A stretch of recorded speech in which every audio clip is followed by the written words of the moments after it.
ఇప్పుడే జీ5 app download చేయండి. చూడండి మీ ఫేవరెట్ టీవీ షోస్ ఎప్పుడైనా ఎక్కడైనా. రాజు, నా హ్యాపీనెస్ కోసం అబద్ధాలు చెప్పట్లేదు కదా? అసమర్థులు అబద్ధాలు చెప్తారు. మీ రాజు సమర్థుడని నా నమ్మకం.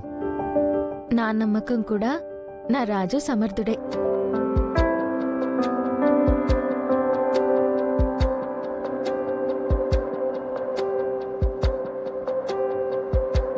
కానీ నాన్న వచ్చాకే కార్కి తీసుకుంటాను. ఓకేనా? ఓకే అమ్మాయి గారు. రాజు, నాన్నతో పాటు అమ్మ కూడా వస్తుంది కదా? వస్తారమ్మాయి గారు. అమ్మ వస్తే అమ్మతో చేసుకునే మొదటి పుట్టినరోజు అవుతుంది. ఈ పుట్టినరోజు నీ వల్ల నాకు చాలా స్పెషల్గా మారిపోతుంది రాజు. మా నాన్న తీసి ఇవ్వాలనుకున్న కార్ని నువ్వు గిఫ్ట్గా ఇస్తున్నావు.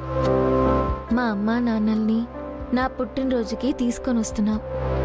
అది కూడా నీ భార్య స్థానంలో నా పుట్టినరోజు జరిపిస్తున్నావు. నిజంగా నాకు చాలా హ్యాపీగా ఉంది రాజు. అమ్మాయి గారు, పెద్దయ్య గారు వస్తున్నారంటే ఇంత హ్యాపీగా ఫీల్ అవుతున్నారు. పెద్దయ్య గారు వస్తారా? రారా. పెద్దయ్య గారు మాట ఇచ్చారంటే ఖచ్చితంగా వస్తారు.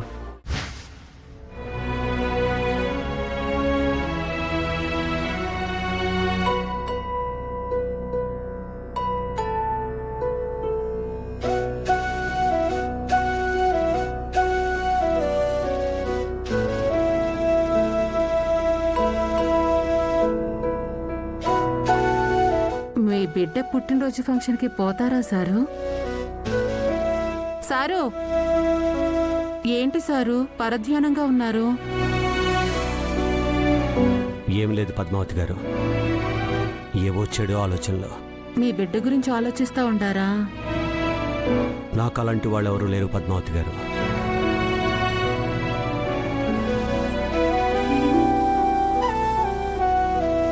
సారు, నేనొక మాట చెప్తాను, తప్పుగా అనుకోకండి సారు.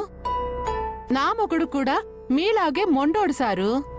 ఒకసారి వద్దనుకుంటే ప్రాణం పోయినా తీసుకోలేడు. నాకు బిడ్డ పుట్టిన కొన్ని రోజులకి నన్ను అనుమానించి వదిలేశాడు సారు. ఇప్పటికీ నన్ను దగ్గరికి తీసుకోలేదు. ఆయన దగ్గరికి తీసుకోకపోయినా నా మనసు ఎప్పుడూ ఆయన దగ్గరే ఉంటారు సారు. నేను ఒక్కదాన్నే కాదు సారు, మా ఆడోళ్ళంతా నా మాదిరే ఉంటారు సారు. కాని నా బిడ్డ మీద మాత్రం ఎప్పుడూ అశ్రద్ధ చూపించేటోడు కాదు సారు. మీరు మగాళ్ల స్థానంలో ఉండి ఆలోచన చేసినన్ని రోజులు ఇట్లానే మొండిగా ఉంటారు. ఒక్కసారి మా ఆడోళ్ల స్థానంలో ఉండి ఆలోచించండి సారు.